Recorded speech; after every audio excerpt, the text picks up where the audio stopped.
Thanks for the reminder, Martin. Over to you, Dominic. Great. Yeah, if everyone can hear me okay, I'm not gonna ask anyone to say they can or not, but if you can't, then obviously butt in at any point. As I said a couple of minutes ago, this is going to be quite an old school presentation insofar as I'm not screen sharing, and partly there's a kind of methodological reason for that in the kinds of things I'm talking about. But also, I just wanted to go back to basics, as Claire said a minute ago, and just kind of hold the words there rather than have visuals. A quick thing about the way like I've experienced digital conferences is if you could please not comment in the chat while I'm giving my paper, that would be really helpful for me, because I'm very easily distracted and I lose my train of thought. So if you can write your questions down and hold them till the very end, then that really works for me. I'd really appreciate that. So without further ado, I just want to first say how grateful and happy I am to be at this conference. I've been working within animal studies for a while, but I've actually never been to one of these conferences. This is my first, and I hope that the contribution today is worth the wait in a way, and I'm really looking forward. I know that I can already see in the room, yeah, some colleagues and people who've contributed to literary animal studies, and I'll look forward to their questions a great deal. So let me get going. How do we read for animals? This has been the guiding question of literary animal studies since its earliest articles in the 1980s, all the way to 2020 and the landmark publication of the Palgrave Handbook of Animals and Literature. Over the past 4 decades, literary animal studies has sought to develop a critical methodology for systematically interrogating the roles and functions of animals within literary works. By studying the semantic meanings of animals, its scholars have aimed to foster new reading practices which contest what they see as both the anthropocentrism of literary criticism and the epistemic humanism of the wider humanities. Now, in this paper, I want to contend that it is precisely in its stated challenge to anthropocentrism that the field, at least in its predominant forms, tends to reach something of a limit. By focusing so strongly on what is centered within literature and theory, and by calling for a decentering of the human and the humanities, the field of literary animal studies risks a narrow approach to literary study that takes representation as the primary, or at least even the only, at worst, even the only object of analysis. Without a concomitant reading of form, literary animal studies not only needlessly confines itself to a small methodological repertoire, but it also reduces both the complexities and dynamism of the literary itself. So in this paper, I will be responding to this conference's call for critical appraisals of the field, taking this up by interrogating the current valences of literary animal studies. And I do so in the spirit of comradely critique, as I wish to not just explicate the field and identify some of its prevailing tendencies. I also do wish that we could have a way forward. And so where this paper's ending up is with, firstly, a suggestion of a more generative keyword than anthropocentrism, anthroponormativity. And secondly, the argument that literary form is a crucial site of inquiry for literary animal studies. If we want to answer the major questions posed by the field, I think we will need to seriously consider the literary, by which I mean the interplay of representation and form. So let's go back to the beginning. How do we read for animals? By posing this question, literary animal studies has wanted to investigate the ubiquitous yet often marginal presence of animals in literary texts and its attendant criticism. Placing special emphasis on the ways in which textual animals register and refract real relations between species, literary animal studies scholars have, in the words of John Simons, wanted to think through, quote, the ways in which animals appear in texts, are represented and figured, in and for themselves, and not as displaced metaphors for the human, end quote. So the founding move of literary animal studies has therefore been this: to interpret the represented animal not as a mere symbol for human concerns, but something on its own terms, whether that symbol is a diegetically incorporated real character within a given text, or a poetic invocation, or so on. Indeed, in an agenda-setting review essay from 2014 that asks what kind of literary animal studies do we want or need, Bob Mackay encapsulates the key insights of the field as it was gaining in methodological coherency. So to read for animals, he suggested, is to, quote, consciously attend to the representational complexity of cultural imaginings of animals' lives and deaths, end quote. Okay, so let's take some of this. Literature, we might say, continuously inscribes specific and mutable human ideas and feelings about animals. And as a field and kind of literary critical mindset, animal studies notices this inscription, indeed reads for it, developing analyses of how 18th century poetry, modernist short stories, or contemporary novels differently depict animals. More than this, though, its practitioners have argued that reading for animals sheds new light on textual study itself, in the main. As Colleen Glennie Boggs puts it, textual animals are necessarily, quote, disruptive presences that challenge our understanding of textual significance and figuration, end quote. Yet despite this stated focus on textual figuration, the field has largely followed the dominant strains of contemporary literary studies that it otherwise criticizes by overwhelmingly concentrating on aesthetic representation. So Susan McHugh, for example, writing in a 2009 article for PMLA, proclaimed that animal studies would help literary scholars elaborate the, quote, representational problems of animals, end quote. And more recently, Mario Ortiz Robles's Introduction to Literature and Animal Studies tells us that the field sets out to analyze the, quote, demands animals' place on literary representation, end quote. And something similar is even at work in a more recent book, Timothy Baker's Writing Animals, a survey of how animals appear in and function within 21st century fictions.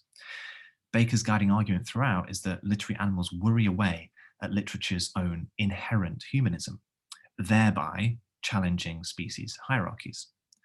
Literature may indeed be a linguistic site of inescapably human meaning-making, he says, but the textual presence of animals, whether central or peripheral, nevertheless challenges the, quote, stability of linguistic representation and the implied anthropocentrism of the novel form, end quote. Yet for a book which sets out to trouble the, quote, inherently human paradigm, quote, end quote, of the literary artifact, Baker offers next to no conceptualizations of literature as a site of ontological production, nor does he have anything to say about the novel form itself, no historicization of the novel form. And because of this, Writing Animals, in many ways exemplary of the predominant approaches in the field today, ends up challenging species hierarchies only at the level of representation. Now, this isn't to say that there's nothing to be gained from representational scrutiny. Indeed, to read the scholarship of some of the kind of major or even minor literary animal studies practitioners, Margot Norris, Mariana Schultmeyer, Philip Armstrong, Susan McHugh, Ortiz Robles, Catherine Parry, all of these and more. To read these is to encounter a deep engagement with the role and function of animals in literature. And yet, I want to say that representational analysis alone can be limiting, because its primary commitment is to problematize what is centered, that is, what is shown. This analytical maneuver can end up flattening literary specificity while also reproducing the problems of its kind of associated term. If we think about representation and what's centered, and that term is anthropocentrism.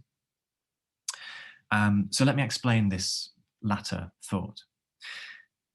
In recent years, anthropocentrism has arguably replaced speciesism as the keyword for theorizing human-animal relations in in kind of areas like this in critical animal studies.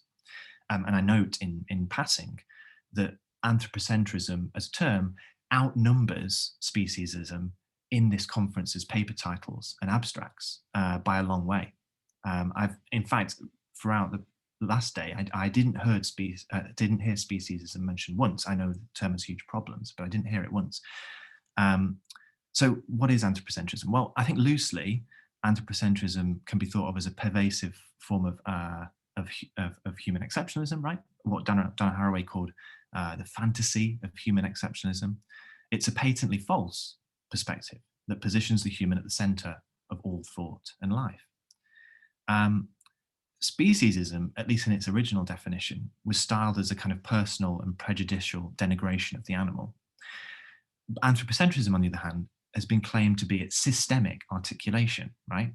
So people like Matthew Calico have written that anthropocentrism gives a name to a network of systems of power that are put in the service of those who are considered by the dominant culture to be fully and properly human.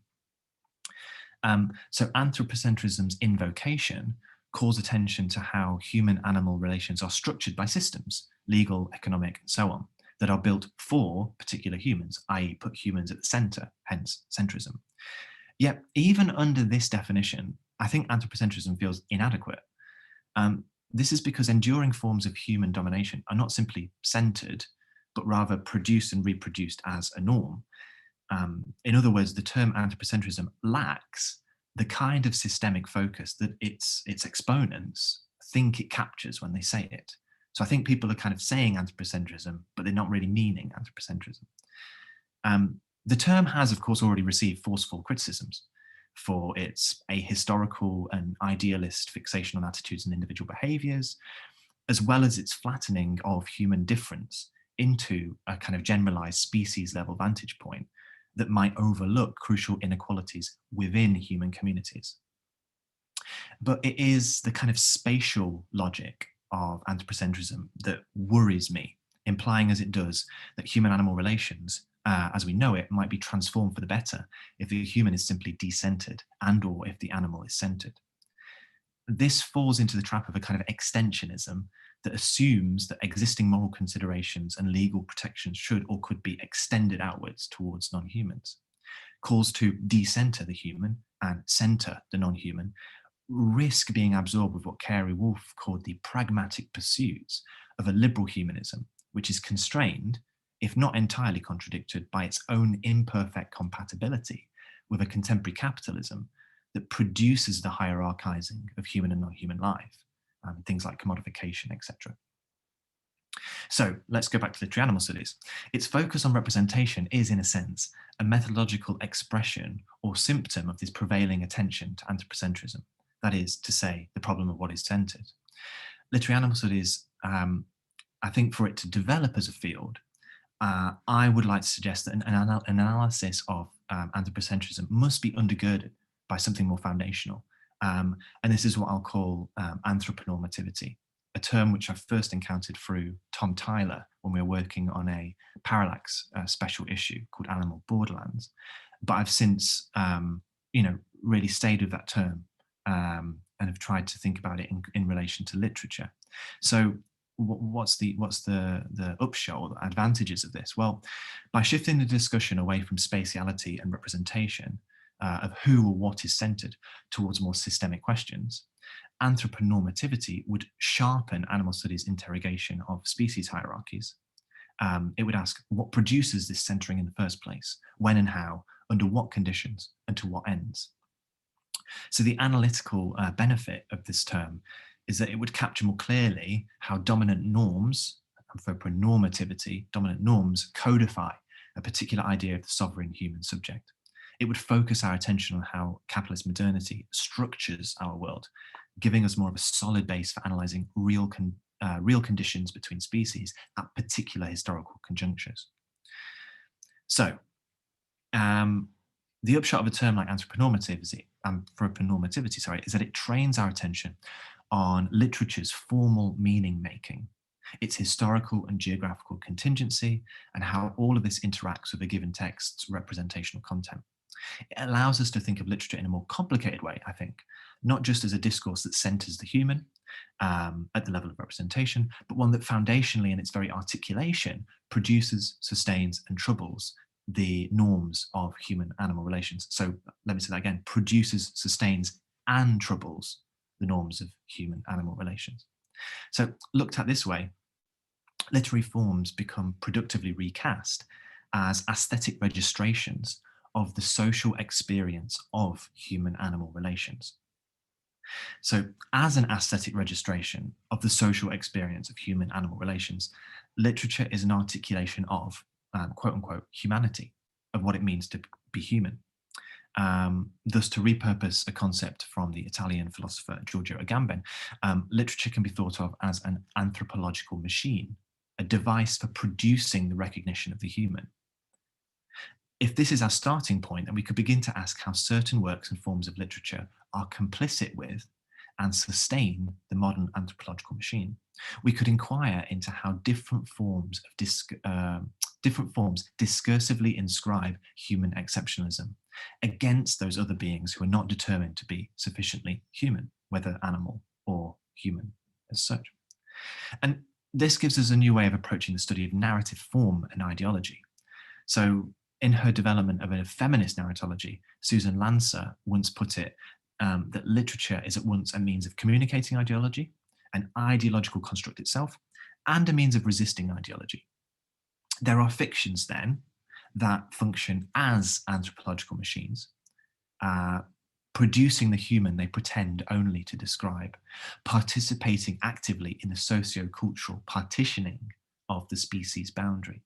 From sentence to chapter to plot, narrative decisions are always decisions about which lives count, which lives are intelligible or sensible as lives.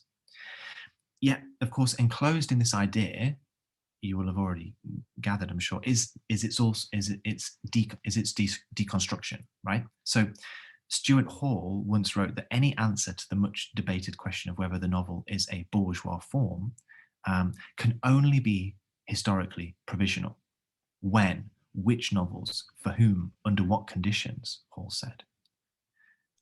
I think this answer obtains when we are discussing literature's articulations and formalizations of human-animal relations, which are not predetermined, but highly, highly contingent. Dominic, you've got a couple of minutes left. Yeah, I know, I'm on the last page. So, although forms are historically produced and anchored, they also drift, circulate, they're malleable and flexible. They contain unexpected or latent uses that down the line might even be harnessed against their own original and continuing conditions of production. Indeed, there are authors out there whose texts intriguingly trouble literature's recognition of the human. There are writers, in other words, whose stories unmake or remake the human in light of its relationality with the animal. Many people today would think that large-scale animal farming, scientific and commercial testing, and the globalized pet industries are either normal, necessary, or just unfortunate but inevitable components of modernity. But there are some writers, and hence some works of literature too, that consider the human use of animals to be deeply disturbing. It becomes distressing and shameful for these authors and for some of their invented characters that the experience of everyday life is in many ways founded on the suffering of other creatures. Indeed, for them, literature itself might be complicit in a vast system of meaning-making, which appears to sustain fictions of human superiority. And yet, rather than abandoning the realm of fiction, these authors grapple with it internally, immanently, experimenting with the formal potentialities and limits of literary writing.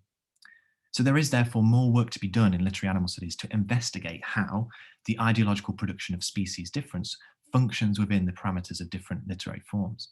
There's more to be said, in other words, about how fiction, ostensibly a machine of humanization, can also be used to plot against the exceptionalism of human subjectivity. And there is room within literary criticism for a sharper theorization of how constructed oppositions between the human and the animal are conjoined with questions of genre, style, poetics. Asking these questions will allow us to rethink and revitalize the current predispositions and critical moves of literary animal studies.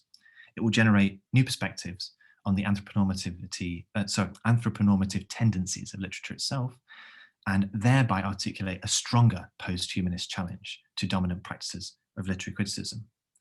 So to close, I want to say that in a sense, this talk has been a kind of a spectre of what's to come, because it harkens to what will be my book, Creaturely Forms in Contemporary Literature, narrating the war against animals.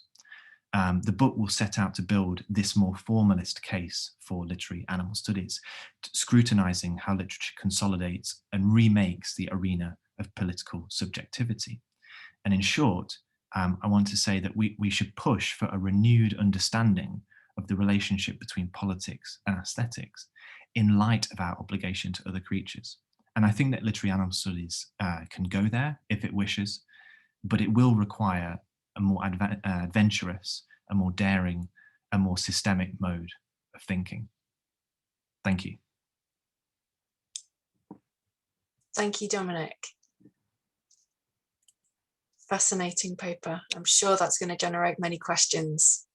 If you're joining us and you don't know how we've been running these panels so far, if you're joining us for the first time, all our speakers give their papers, and then there's time for questions at the end. So we move on then to Martin Ullrich. And Martin studied piano in Frankfurt and Berlin, and music theory also in Berlin. He received his PhD in musicology in 2005. His main research area is sound and music in the context of human-animal studies. He's presented and chaired at international conferences and has published on animal music and the relationship between animal sounds and animal music.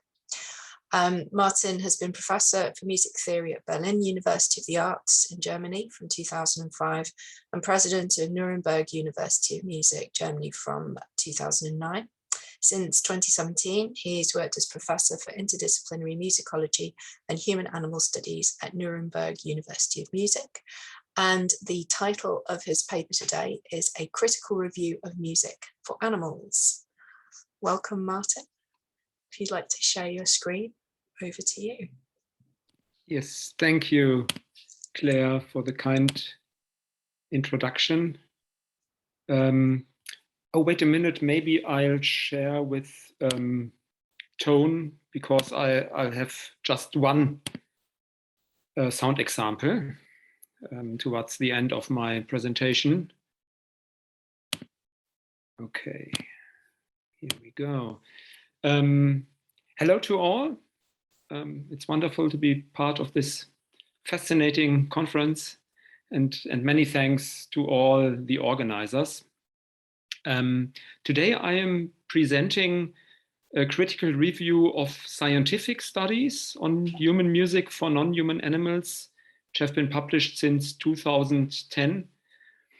And the review is from a musicological perspective. Historically, non-human animals often had to listen to human musics. Of course, there is also a rich and diverse history of humans listening to the musics of non-human animals. For example, to bird songs or to whale song. You may know this album, Songs of the Humpback Whale, which was produced by Roger Payne. But this constellation, humans listening to non-human animals, is out of the focus of my presentation today, which will analyze empirical approaches of measuring the effects of human musics on non-human animals in the following just animals since 2010. While I have somehow arbitrarily chosen this recent time frame, the history of inducing wanted and reducing unwanted animal behavior goes back right to the beginning to the origins of human musics, as far as we know these origins. Early pipes and flutes, for example, bone and ivory flutes from the last ice age, with an estimated age of around 42,000 years. Such pipes and flutes might have been used, besides for other scenarios, in the context of bird hunting in early hunter-gatherer societies. And in the context of animal domestication in the Neolithic revolution, we can expect an early adoption of commanding flocks of domesticated sheep and cattle by singing or playing music instruments. Today, such pastoral music practices are still common in many parts of the world, for example, in Switzerland, in Sweden, Kulning, and in Mongolia. The Greek myth of Orpheus, who tames wild animals by the beauty of his musical performance, maybe mirrors such early practices. In the Western world, playing music to animals since at least Roman antiquity has been a means of controlling, enculturating, and often ridiculing these animals. For imperial Rome, making elephants dance to music was analogous to killing them in the arena. Elephants were symbols of the wild and uncultivated enemies of the Roman Empire. Dancing bears in medieval Europe provided entertainment and at the same time illustrated the subjugation of wild nature and its most dangerous creatures to human cultures. And with the rise of pet keeping in the 18th century, teaching birds to sing human tunes provided a more sublime but not less detrimental oppression of the birds' own music cultures in favor of an anthropocentric concept of music. On the other hand, the secularization process that culminated in the French Revolution of 1789 enabled scholars and musicians to approach the empirical question of the effects of music on animals in earnest. The concert for two captive elephants in the Jardin des Plantes in Paris and its documentation in two scholarly articles is a prominent case for such an early approach of empirically measuring effects of human music on animals. The 19th century not only saw the establishment of aesthetics as a serious philosophical subdiscipline, but also first concepts of empirical aesthetics or bottom-up aesthetics, as one of the pioneers of this field, Gustav Fechner, put it.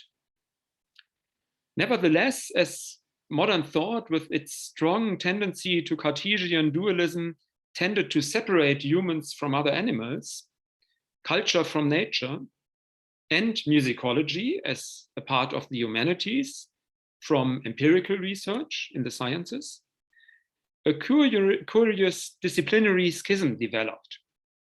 While musicology and music theory mostly treated music as a uniquely human phenomenon, these musical expert domains left questions concerning the relations between animals and music to other fields, to psychology, to physiology, and ethology. And as we will see, even up to today, nearly all studies on the effects of human music and animals were designed and conducted by scientists. Scientists planned the experimental settings, analyzed the data, and collated the conclusions. Musicologists were very seldom included in the research teams. And this leads to several pitfalls in the concepts as well as in the documentation of many of the published studies. Following earlier approaches, the last decade has produced a growing body of studies on the effects of human music on several non-human animals, including dogs, pigs, cats, horses, chimpanzees, bonobos, gorillas, orangutans, rhesus monkeys, Moloch gibbons, cotton-top tamarins, Campbell's monkeys, rats, mice, degus, rabbits, sea lions, gray parrots, budgerigars, pigeons, chicken, and goldfish. For the years from 2010 to 2021, I have found 59 publications so far, including some comparative studies that deal with more than one species. And I've not included other reviews in this count. As many of the studies have been conducted in the lab, it might come as no surprise that 13 of those studies that deal with only one species focus on rats, plus 3 that compare rats and humans, and 1 that compares rats and mice when it comes to music. 8 studies deal with dogs, 5 with horses, 4 with cats, and 3 with chimpanzees. Other species are researched in 2 or 1 of the published studies. The music that was used in all these studies covers a wide range of composers and performers. Nevertheless, in most cases, all the musical examples belong to Western classical and popular music styles. I have tried to comprehensively review the evidence for significant effects of human music on animals from a point of view which is informed by music theory and musicology. And I also want, at the end of my talk, to hint at potentials as well as at challenges for possible future research collaborations between scientists and music researchers. As my perspective is mainly a musicological one that is informed by the interdisciplinary field of human-animal studies, I was not primarily interested in the statistical validity of the empirical research. My own study design for this review included discourse analysis and music analysis. Discourse analysis here means a documentation and critical reframing of the verbal text of the studies, as well as the questioning of the status of the musical text. So the musical scores, the music recordings, the music data, and their relation or non-relation to the verbal discussions in the studies. And the musical texts, in addition, have been analyzed under aspects like melody, harmony, rhythm, tempo, form, and timbre by me, as far as the often surprisingly scarce documentation of the musical texts permitted such musical analysis. One of my main findings was that while the overall experimental designs are well documented in most cases, the implicit assumptions and culturally induced biases concerning the definition and the aesthetics of music are rarely reflected in most of the reviewed publications. Most musicologists would agree that there is no universally accepted definition of music. Ethnomusicologist Bruno Nettle, in his article Music, in the most important music encyclopedia in the English-speaking discourse, Grove Music Online, puts emphasis on the great variety of the world's musics and of the diversity of cultural attitudes and conceptions of music. And Nettle further elaborates, quote, different societies, subcultures, historical periods, and individual musicians may have sharply differing ideas on what constitutes music and about its characteristics and essentials, its significance, function, and meaning, end of quote. In contrast to this very cautious and culturally sensitive approach, the majority of the reviewed studies seems to take the definition of music for granted. And the same goes for a term like classical music that is often used in the reviewed articles. Many of the authors seem to implicitly suppose that there is a universal and unproblematic agreement of what would count as Western classical music. In fact, the adjective classical can suggest several layers of stylistic or qualitative differentiation.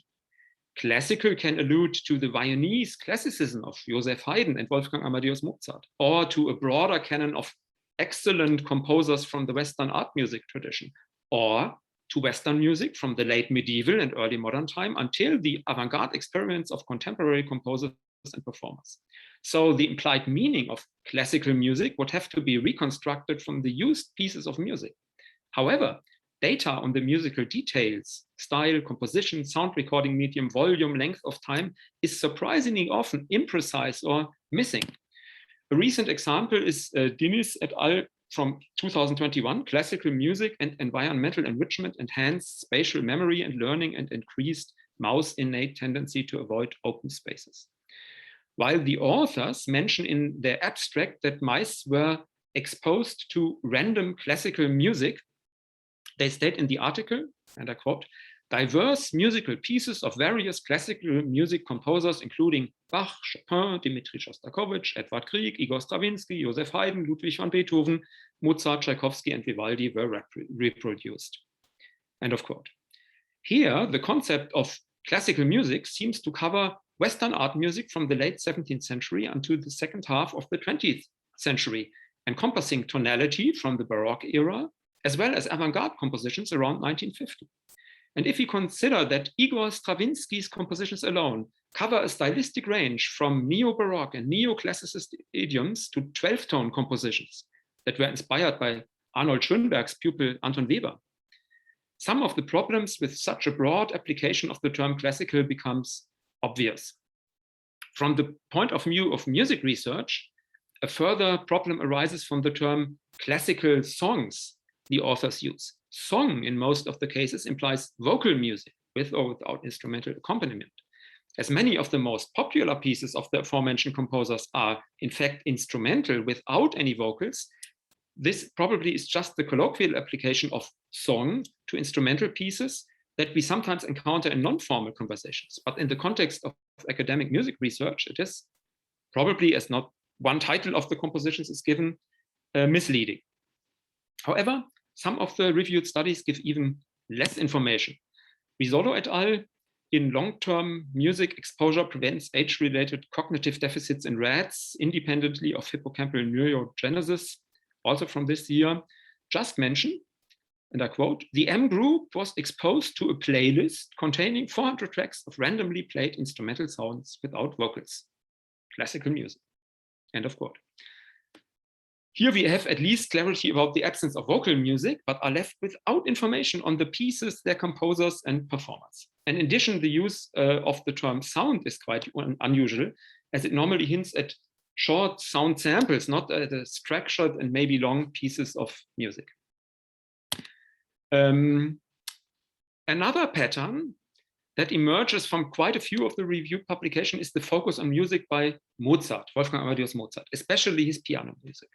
The so-called Mozart effect that has been intensively discussed and is now largely discredited in music research still haunts a lot of the reviewed studies. Besides other shortcomings, some of the experimental designs prescribe what probably every human listener would see as an overdose. Mozart's compositions, sometimes just one of his compositions, is played for many hours, on many days, for many weeks or months. Interestingly, in the studies that explicitly compare the effects of music on rats to those on humans, the experimental settings are different for the two species. Xing et al. In their Mozart study give us, they treated the rats with Mozart sonata for 2 pianos repeatedly for 12 hours from 8 p.m. to 8 a.m. daily. All acoustic interventions began on postnatal day 1 and continued through postnatal day 98. Interestingly, the time span of the human listening sessions is not given in the paper.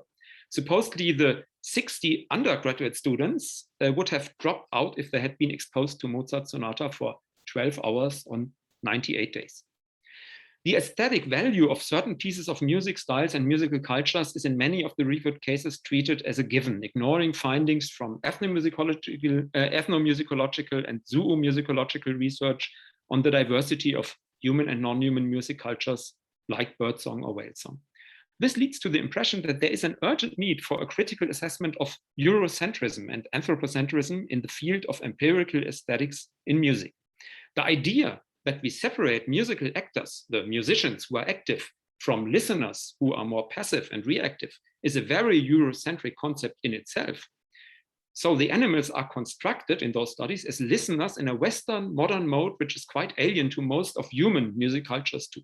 And this is a general flaw of most of the reviewed studies. One of very few of the studies deviate from the Western canon of classical and popular music. And the approach by Snowden and Tei to compose new species-specific music, as in effective responses in tamarins elicited by species-specific music, are outstanding in their approach to combine structural elements of human music with melodic, rhythmic, and timbral traits of species-specific vocalizations. And here we see a notation, and we can listen to a short excerpt of Tei's species-specific composition for tamarins.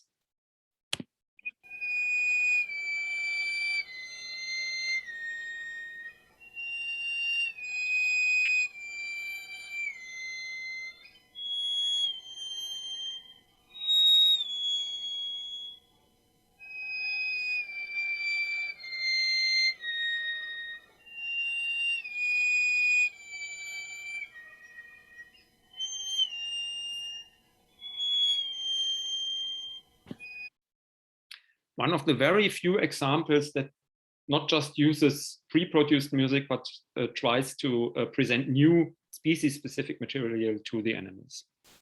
A serious flaw in many of the reviewed publications is the absence of information on volume, or the different volume levels for music and the control groups.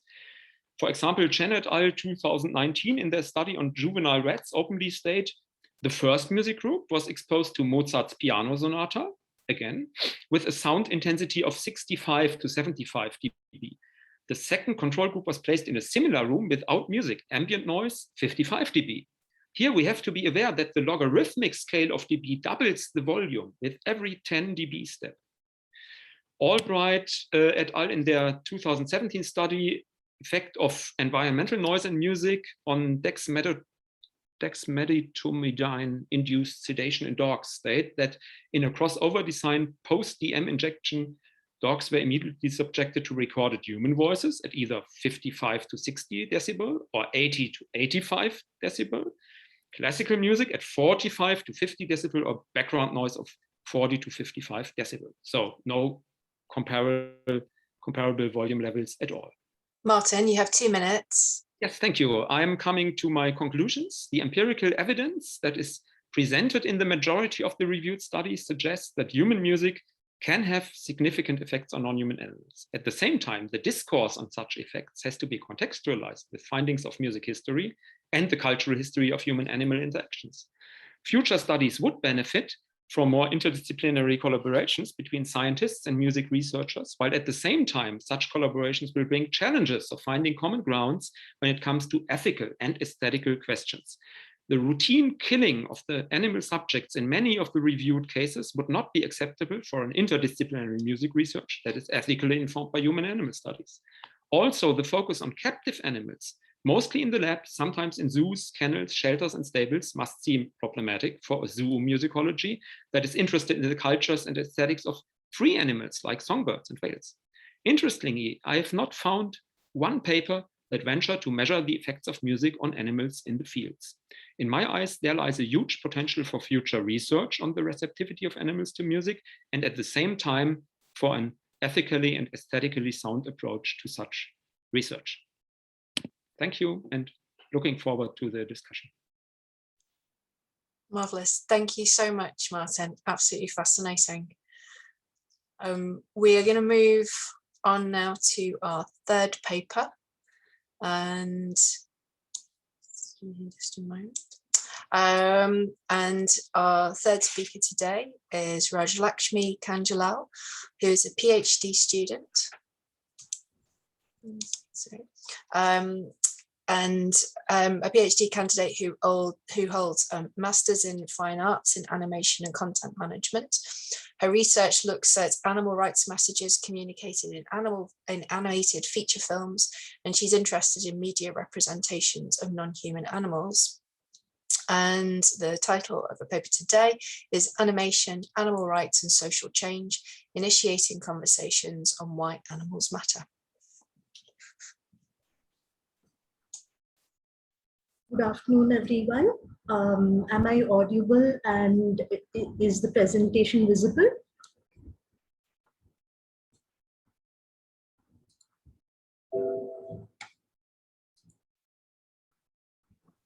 It is. Thank you. Good afternoon, everyone. Today I will be presenting my paper on animation, animal rights, and social change, initiating conversations on why animals matter. I would like to begin my presentation with this thought from a comic strip. That is, animals should have the right to run if they have legs, swim if they have fins, and fly if they have wings. When it comes to popular culture and animated films, media stories on non-human animal suffering evoke empathy, but cannot lead to social change alone.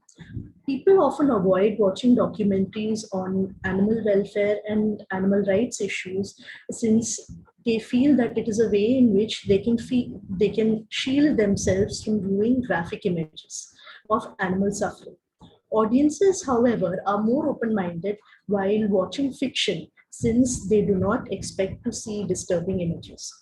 Waldo stated that exploring non-human animal stories by emphasizing on their experience or experiences of non-human characters can have a positive impact on audiences. When it comes to animated films, they have always been popular among audiences, and this is very true in the Indian context as well. I would also like to note that in India, while there are quite a few Indian animated movies, but not many of them have non-human animal characters. The animated movies that are really popular among audiences are usually from bigger studios from either the US, the UK, and other parts of the world. When it comes to the medium itself, it is often viewed as one meant for only children, which is not necessarily the case, as Paul Wells and other animation scholars have pointed out correctly. One of the advantages of the medium is that no live non-human animal actors are employed, and this serves as a means to avoid a number of ethical conundrums. Moreover, the medium gives animators room to explore the often hidden lives of non-human animals and bring their plight to light. For this presentation, I will be speaking about 3 movies. The first is Chicken Run, the second movie is Happy Feet, and the third movie is Ferdinand. When it comes to character design and animation, in this context, taking these 3 films as examples, I have analyzed these films. So when it comes to the protagonists are non-human animal anthropomorphic characters. The character design of the lead characters across all 3 movies makes them identifiable and likable. They are designed in such a way that they do not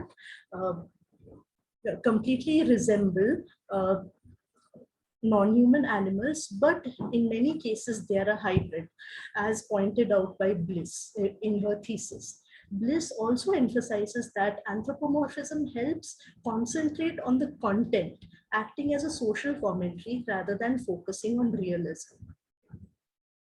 When it comes to the character design of Ginger from the movie Chicken Run, the film is set in the UK in a traditional farm. Ginger wears a scarf and a hat, attire which reflects attire worn by a certain section of British women. Also, a deliberate choice of costume plays a significant role in how the audience perceives the character. And at the same time, this is very important since chickens, and in this case hens, are exploited since they are farm animals, and it is essential that the audiences connect with these characters.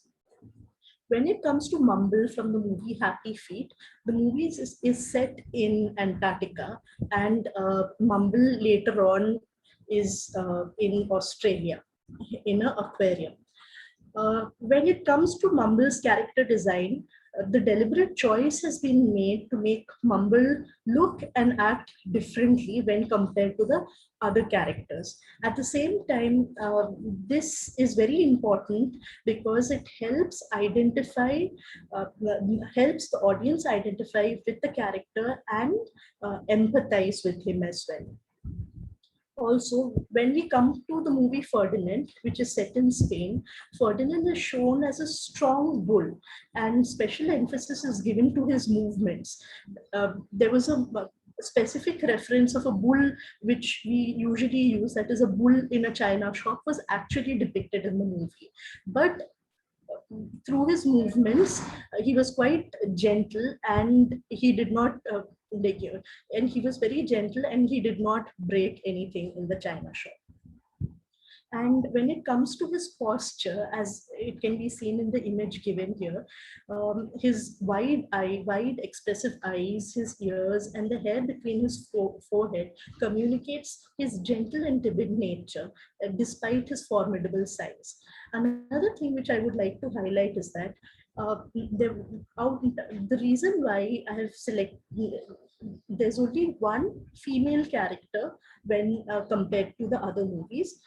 As part of my thesis as well, I observed that out of the 12 movies, only 2 movies, that is Chicken Run and Zootopia, had female lead characters. So when it comes to the representation of non-human female characters, there is a lack of representation. A few more aspects that I would like to highlight is that the animation medium creates a distance between the viewer and their preconceived notions, allowing one to engage with the content from a more neutral perspective. In all the movies, the characters' movements do not replicate non-human animal movement, but it is designed to evoke a sense of familiarity with the audiences. And as Professor Parkinson has written in her book on anthropomorphism and animation, suggests that anthropomorphism must not be dismissed entirely, since it can be used effectively to help audiences understand and acknowledge the similarity between sentient beings. And as studies have also suggested, and now the term critical anthropomorphism is used, is appropriate, as the research of Dr. Mark Pekoff over the years has also suggested that that denouncing anthropomorphism is unscientific, and many more scientific studies are also substantiating that point. Now, another point which I would like to highlight is how that it is important to identify animal rights messages. And the reason why I will be speaking about this is because keeping in mind how animated movies can be used as a tool for humane education or animal rights education. So in order to facilitate conversations, it's important to identify animal rights messages. So a common barrier which is faced while addressing animal rights issues, I'm sure not only in India, but worldwide, is bridging the human and non-human divide. And and non-human animal characters and their stories about their lives play an active role in shaping the way people view non-human animals. The narrative device of the hero's journey is employed in all 3 cases, where the protagonists overcome several obstacles and live life on their terms. The central themes of the 3 movies is the right against exploitation, and to an extent reflect the idea of animal liberation. Now, coming to a few examples, from the still from Chicken Run, we can see that Ginger is like, is latched onto a machine, which is an automated machine or a pie making machine. She tries to, in the next frame, she tries to remove, she tries to free herself from this contraption. And finally, her friend helps her, and somehow they are able to try to find a way out of this life-threatening situation. And the fear on their faces show how they too fear, they too have emotions much like us, and are invested in living and their future. Now, coming to Happy Feet, this still is from a scene where Mumble is confined in an aquarium, an artificial environment. And over a period of time, since he's far removed from his natural habitat, he begins to exhibit a number of behaviors that indicate psychological stress and emotional stress. Following this, there was in the movie a significant point of reference is interaction between Mumble and a young girl who knocks on the window, on the glass divider. And through that short interaction, what happens is that Mumble somehow wakes up and begins to dance, which is not very, which does not depict the behavior of penguins, but it fascinates. And then once Mumble returns to his natural habitat, the a lot of attention is gained, and a research team is deployed to try to understand the unusual behavioral pattern of penguins dancing. Here, I would say, even though it is unrealistic and it is as a plot point, but how how humans can perceive non-human animal behavior, and and find ways to actually understand and not be anthropocentric and this leads to people recognizing that there is a problem that is which is deeply rooted in conservation, which needs to be addressed. And this chain reaction of one video goes viral, and what happens is that a lot of people start demanding that they start demanding change in policies. And a concrete step which is taken within the movie is a solution is found, and a ban is set in place for fishing in the Arctic region.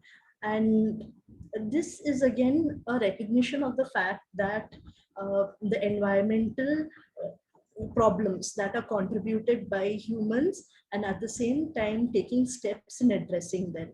So I would say that these are some of the messages in the movie that that depict the problems that we currently face and how to address them. And another very interesting point is how Mumble returns to his natural habitat. That is very important, because when it comes to sanctuaries or when it reflects a post-zoo or a post-aquarium future, which is very essential. When it comes to Ferdinand, the relationship between Nina and Ferdinand is very is a positive one, which shows how human and non-human interactions can be positive, and the reason to embrace and nurture respect for non-human animals and reinforce that through through humane education, because it's not that children are not sensitive or compassionate, but we often teach them to be speciesist or to be anthropocentric as they grow up. So this is a true challenge that needs to be addressed. And in the at the end of the movie, since the movies, and a crucial part of the movie is how non-human animals are used in entertainment, and in this case bullfighting. And there are several other issues that have been pointed out in the movie. However, a very positive message that was discussed is the fact of which talks about what would happen to non-human animals who are rescued, and the fact that Ferdinand and all the other bulls, as well as the goat, they are all in Nina's farm, and they retire over there. So in a way, it is a sanctuary, and it is a form of liberation. So in order to engage in a conversation, I felt it was very important to get insights from the audiences. And as a part of this, I organized 3 focus group discussions with 12 participants each, and 3 groups comprised of school students, college students, and adults. And they were asked to watch a bullfighting scene from Ferdinand, and following that, a number of questions were posed to them. And the result was that across all groups, the participants reported that they experienced a range of emotions that include sadness, disgust, surprise, anger, and happiness. All the participants agreed that acts of cruelty to non-human animals were unjustified. The animated clips in this case helped facilitate the conversations on why the treatment of non-human animals matter. And in the Indian context, the bull taming sport practiced in South India, Jallikattu, often leads to a polarized conversation, eliciting strong reactions since it is viewed as part of one's culture. However, when a conversation is framed respectfully and through the use of animation, it can become a key driver while communicating animal rights messages. Since we are not moving into a right-wrong conversation, but focusing on how non-human animals are sentient beings and they are persons as well. When it comes to framing respectful conversations, the best way to address cognitive dissonance is to frame conversations that touch upon specific issues. The key is to frame conversations that highlight similarities in our shared experiences as sentient beings rather than on species lines. It is essential to steer the conversation respectfully because people are often unaware of the cruelty that non-human animals routinely face, and contextual analysis can serve as a helpful tool. 2 minutes to go, Rajlakshmi. 2 minutes, okay. In Chicken Run, the film highlights how the allure of an increase in profits leads to the mechanization of a farm and leads to marginalization. In Happy Feet, it touches upon and envisions a post-zoo aquarium future, and in Ferdinand, an interconnected system of oppression that is between dairy and meat industry and bullfighting is depicted. So in conclusion, I would like to say that shock advocacy and truth surrounding the dark underbelly of animal culture, of animal agriculture, is something that people actively avoid, and it becomes challenging to find ways to reach out to them. Animated films serve as a medium which is both ethical and at the same time lends a voice to non-human animals and champions their cause. Popular culture, particularly animation, can be used as a tool to inspire social change if questions are framed in a respectful manner. The objective is to engage people in a conversation on why animal rights is essential and must be addressed worldwide. And I would like to end with a quote by Dr. Jane Goodall, and I'm sure all of us believe in this: only if we understand will we care, only if we care will we help, and only if we help shall all be saved. Thank you. Thank you very much. Okay, so we have time for the question and answer section of this panel. Could I ask everybody who is comfortable, certainly our speakers, if you could put your cameras back on, and anybody else who's in the audience, if you're comfortable, please put your camera back on. It's fine if you don't want to, but it's obviously nice for people to see who's asking the questions and to feel a little bit more like there's some real human interaction, even if it is screen-based. Thank you. So I can take questions either in the chat or via the raised hand function. And I can see already that we have a question from Tom. So over to you, Tom. Thank you. Thank you for those papers. They were all great. I'm having to choose who I'm going to approach. So I'm going to ask Dominic a question, if I may. I thought this was a really great paper, Dominic. It's a really useful information. I'm delighted to hear the term anthroponormativity being taken up and used more widely. I'm a keen user of that term, as you know.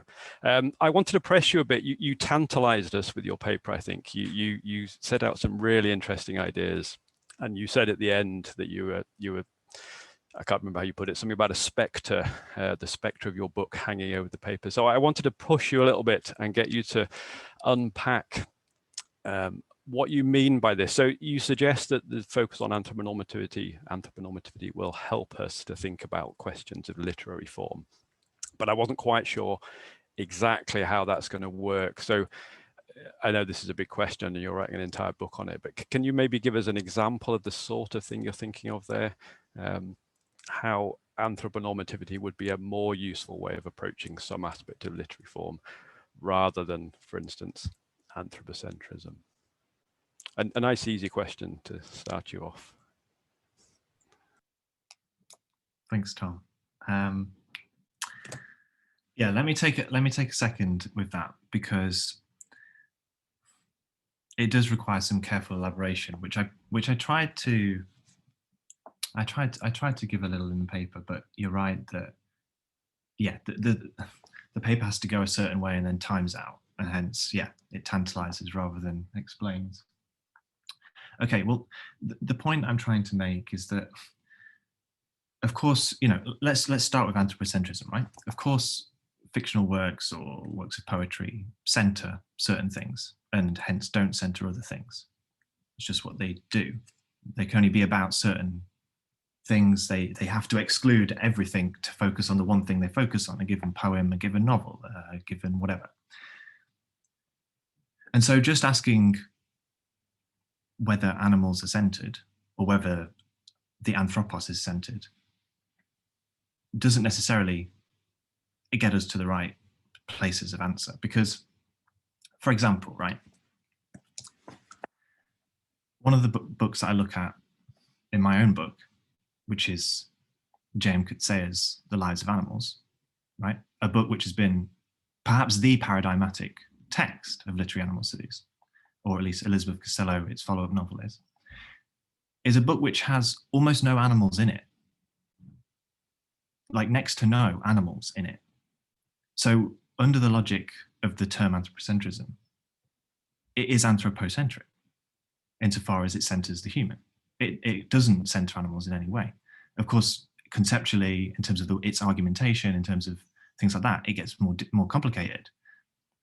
And hence, the question for me is not what is present, what is presented, but rather how the specific text brings forth those questions and hence can, in many ways, either reproduce norms of human exceptionalism or challenge those norms, right? So not what is spatial, not what is there in the text necessarily, but it allows for this sense of interpretation as well.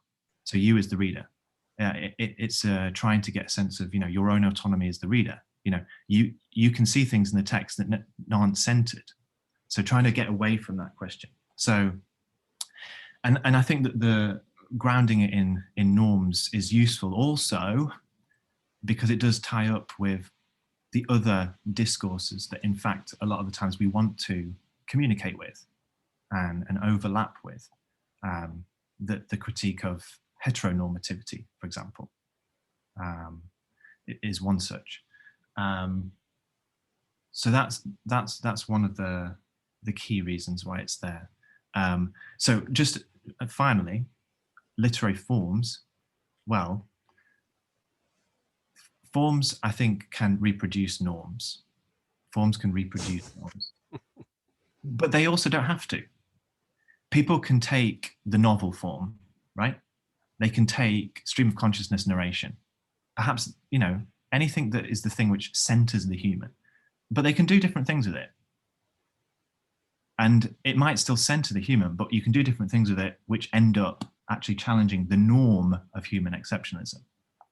I think that's what I'm trying to get at. I'll leave it there, and maybe we can talk about this over a coffee sometime.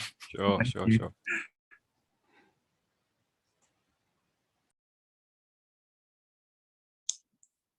Do we have more questions? Tom, your hand's still up. Do you want to ask another question? I'll hold back. I'm sure other people have got questions. Okay. I can come in if necessary. Okay. So do you have more questions? I can't see anything in the chat.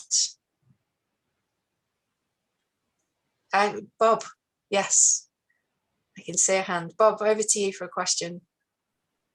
Can you hear me now? We can hear you, yeah. We can't see you, but we can hear you. And now we can see you. Yes, welcome. Hi. Yeah, I suppose mine's for Dominic as well. But I think in some ways it might open out onto some of the issues in Martin's paper, where when we're talking about particular aesthetic forms and what they might do in relation to particular listeners, and imagining the listening field as being more than human, I suppose. And it's just picking up on this question of anthroponormativity. I also thought Dominic's talk was a really brilliant application of the idea of anthroponormativity to the field of, or the deep problematics of literary animal studies.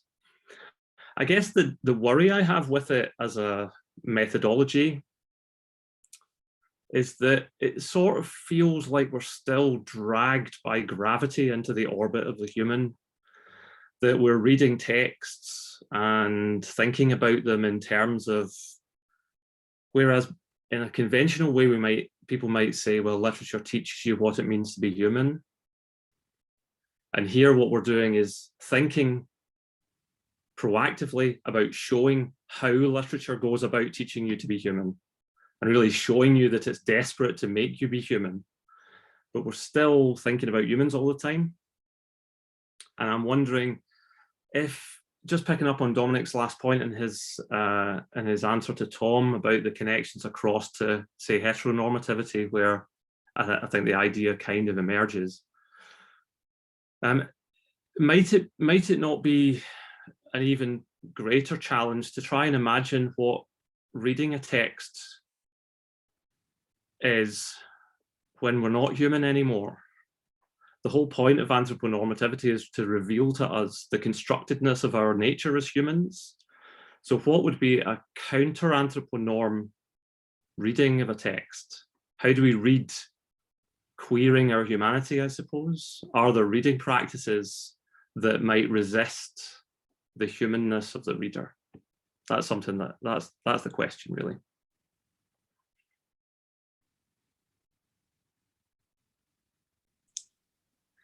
Do you want to answer Dominic first? Yeah, I mean, I was just giving a little space in case Martin had like an idea and wanted to jump straight in, because I feel Bob had some great things to say there about music, and I think that the question speaks to that too. So, but I mean, maybe I have to put my cards on the table with this and say that I don't mind that we're still just with the human, as in terms of what I'm trying to do, right? Maybe there is a larger conceptual question which we in this panel and beyond need to think about, which Bob is raising here.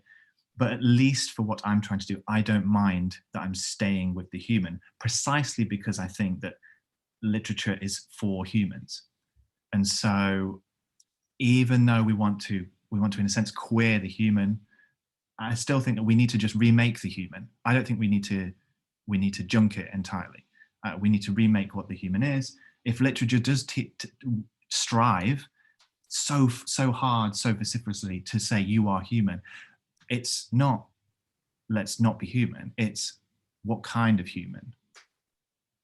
Because, you know, I mean, maybe this is like my inner post-colonialist, right, as well, like the kind of striving for a new horizon of humanism, or maybe the Marxist in me too. There is a humanism out there that we could have. It's just that the ones that we have right now aren't up to the job. And maybe that humanism is post-humanism, right? But it's still something that we need to analytically, at least, like acknowledge our own centrality, because we're the ones who actually have the power to do anything. If we give up everything we have, then in fact we don't have the power to change anything, and we don't have the agency. So I still think that, you know, literature speaks to humans. So we probably should, for my purposes, I'm happy to stay there. But conceptually, maybe, yeah, this is a good opportunity to think beyond it. And I can see that Martin's raised his hand, so perhaps I've said something that's like spurred him to come and say I'm completely wrong, which is great. So I'll pass over. Thanks. if I may just follow, thank you, Dominic and Bob, for including music in your thoughts, and I think, Dominic, I agree with you, and I see that there's an interesting difference between literature and music when it comes to these questions: who produces it and for whom it is produced, because literature, being mainly consisting of verbal texts, seems to be really, how did you say it, Bob, to gravitate to the human zone, while music, as I briefly mentioned in my presentation, is out there. There are so many animal music cultures out there, and I'm convinced there are even more we haven't yet found from our anthropocentric perspective. Excuse me.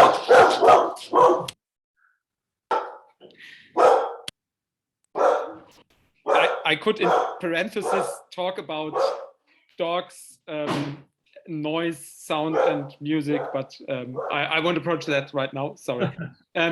There's so many music and song out there by non-human animals, and sometimes we stumble over it.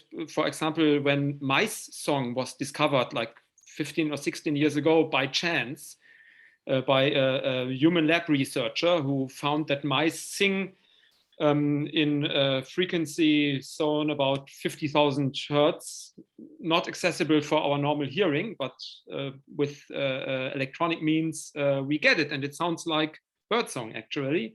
And when it comes to our academic disciplines, animal music is neglected as well.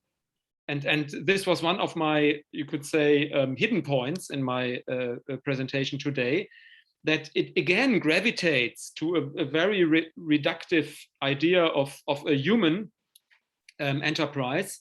And musicology has at least achieved to question this, as in the Nettle quotation I gave you. Nettle, in the same article, sometimes talks about animal music, and not in a biased or a prejudiced way, in my eyes. But then we get back to those scientific approaches, which suggest to be very objective and very quantitative, and we are back to a reductionist idea of music as something which is human and something which humans could make benefit other animals from, because we enhance their cognition, we enhance their affective state, we enhance their welfare in kennels or stables, and so from a critical perspective, I think it's really very important to see that there are some forms of art which are definitely not human, exclusive human from the beginning. I mean, birds are dinosaurs. Birdsong was there when there was no human song. Maybe this is just a really quick time for me to jump in and just sort of announce a kind of historicization, which was kind of lacking, I realized from my paper, which has been inspired by Martin's talk about his other art forms. You know, when I say literature in the paper, right, I'm not talking about all literature across all time. I'm actually talking about a specific regime of literature instituted within modernity, available to us most, you know, and so I think that it's important at least just as a kind of side note to say that, you know, I think that the literature that is striving to announce a human is the literature of modernity. You know, the literature that is coeval with the evolution of, for example, human rights, right? So that is what I'm getting at there. So I want to make that historically clear.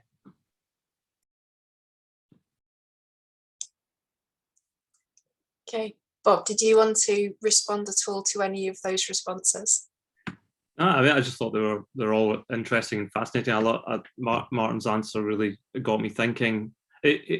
What it made me think, it just is that I think that there's more to be gained than lost, by having a very expansive, open-ended and not determinate idea of what literature is or what writing is or what music is.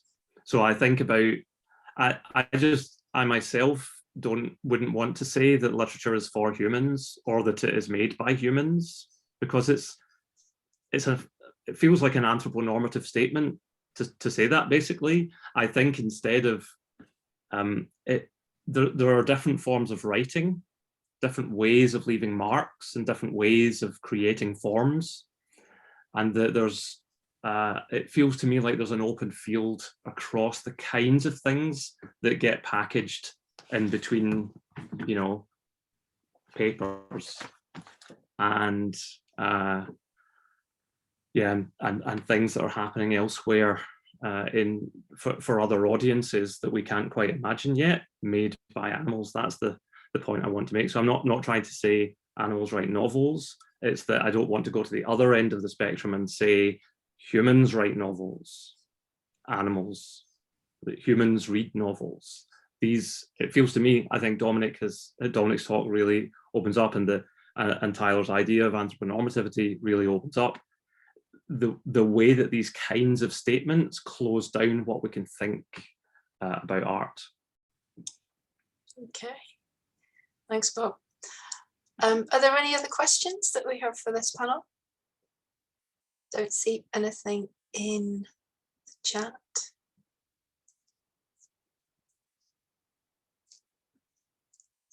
Let's see any hands up at the moment. I'll ask a question.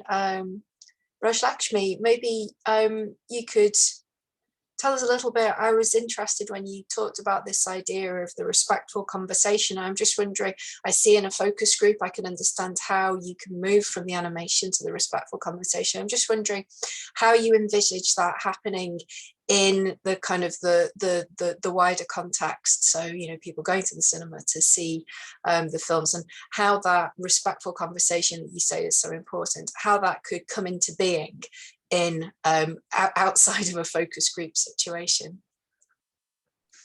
Thank you for the wonderful question.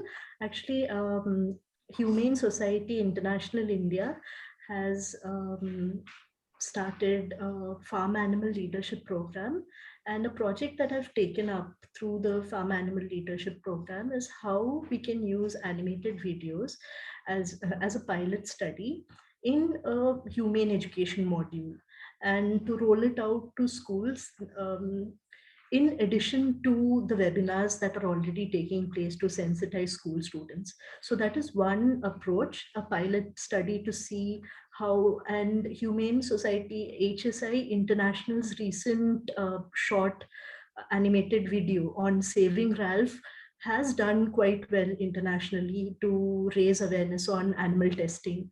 So even in the Indian context, I think since Indian audiences love Hollywood movies and other movies from across the world as well, we are avid consumers of popular culture, specifically from the West. So people are engaging at various levels, but at the same time, through intervention programs, and at the same time, when it comes to humane education programs, there's a lack of studies, formal studies that are being done right now. So it will take some time to see what the results are, but as a pilot project, I will be looking at how, what kind of videos work, what kind of framing of conversations would help bring social change. And since in the India specific context, since there is so much of linguistic and cultural diversity, it becomes very important that it is region specific. So the messages must be tailored in such a way that it is respectful to the specific culture. While we can ask critical questions, but there should be a space of not attacking it. I would like to highlight the example. Right now, there's a media war going on between a brand called Amul, which is known as starting the milk revolution or the white revolution in India. and PETA India is engaging in, like, they are in a war, media war right now about whether milk should be vegan milk can be called milk as such. So there is a conversation about veganism in India, but even when I speak about animal studies, people are very apprehensive about it, and more so when it comes to critical animal studies. So even at the academia, even at academic institutions, it is not, I wouldn't say frowned upon, but people are just getting used to the idea, but slowly the conversation is taking place. But at the same time, as you rightly mentioned, I think humane education and even in the media, the media can also play a role in highlighting animal rights issues, because another example is that when it comes to, and people feel that animal welfare is correlated with increase in productivity of non-human animals. So there is a animal war room that has been set up to provide aid to non-human animals in Bangalore, India. But the focus is not on welfare, not even rights is definitely not a part of the conversation at all, but even welfare is directly linked to productivity. So it's very problematic. When it comes to this, for this reason, it's very, very essential to look at the larger, the current political setting, as well as the cultural setting, to have these respectful conversations. Because another example from the field is that when animal rights humane educator or an animal rights activist went for an outreach program using clips like Man 2020 to school, Man by Steve Katz. It was well received, and the messages that were shared were well received by the children. But there was a lot of backlash from administrators as well. So it makes it even, and an order has been passed from the local government that this person should not be presenting such material. So there's so much of resistance to veganism, which is viewed as very elitist, because when it comes to vegetarianism also, there are several connotations of caste and class within India. So it is a very delicate balance. So that is why I emphasized on the point of having respectful conversations and towing several lines, because it becomes more problematic if activists and educators are not careful about how they frame these conversations, because it does more damage than good. Fascinating. Thank you so much. We don't have time for any more questions. We're at our break time. So I'd like to thank once again our fantastic speakers for this panel. And if you would like to clap or use the icon to indicate your appreciation. Thank you very much, and thanks everybody for coming along to listen to this panel. We have a break now until 11:30, so I hope that I'll be able to catch up with some of you at some point over the break. Okay, thanks very much.